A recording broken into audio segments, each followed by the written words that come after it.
What's going on, guys? It's DST bringing you another Modern Warfare 3 gameplay commentary. And today, as with all of my other videos, I'll be shooting the shit about a topic that hopefully you guys will enjoy. The footage you guys are seeing in this match is once again from my collection on my hard drive. What I mean by that is, I think I said it in one of my other videos. It's just that my hard drive is filled with games that I recorded way back before I got a recorder.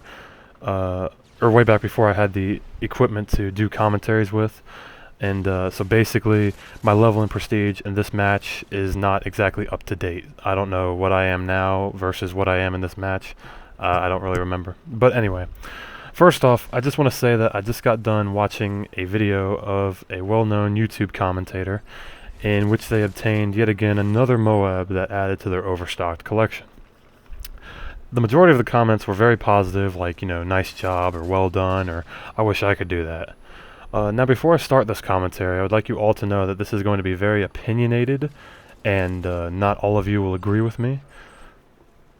Excuse me.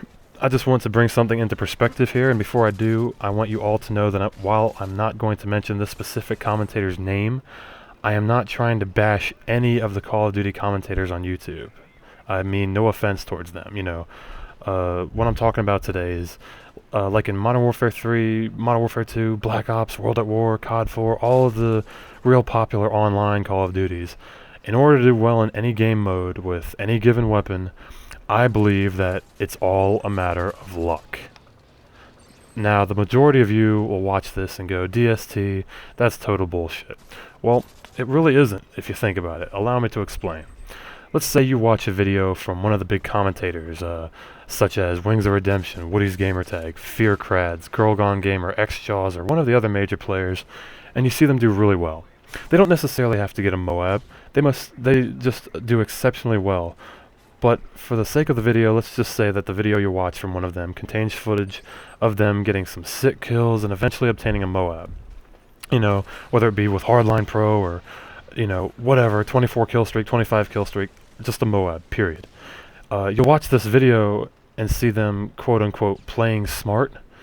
And what I mean by this is that they choose their points to pick off people. Eventually they decide to move from point to point to get a better angle on the enemy. You see them round a corner with ease and proceed to a new spot.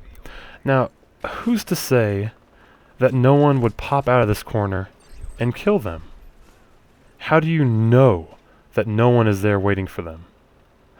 I've tried several different pro tactics, including using a specific specialist kill streak and playing with a party who is using support. Now, I have never once obtained a MOAB, even after attempting the tactics shown by some of these commentators. Like I said before, I believe it's all a matter of luck. Who is there at this time and where are they going? These are some of the questions you might ask. Is anyone able to see me if I go here? Can they get a Predator missile on me where I am currently? No one can know all of these questions for sure.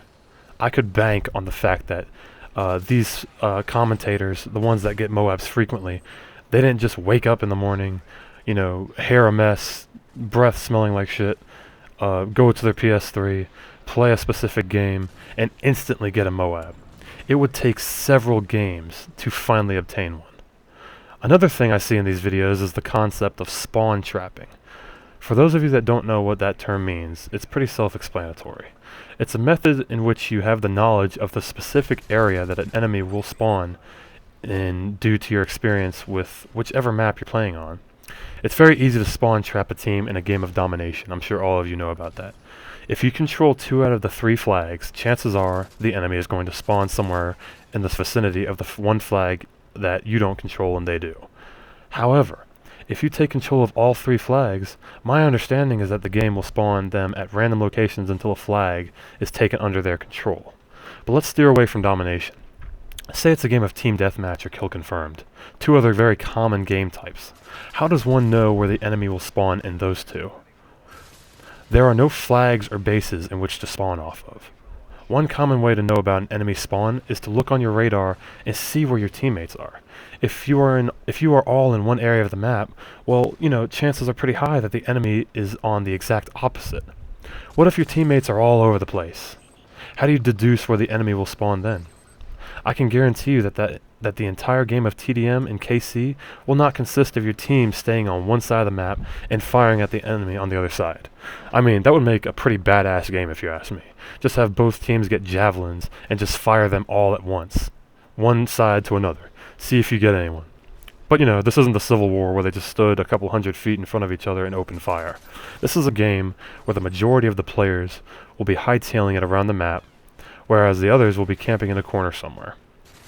I mean, I'm sure you all have played a game and seen that exact type of gameplay. You know, half the team is, you know, going from, you know, this end of the map to this end of the map in like, you know, 5 seconds flat.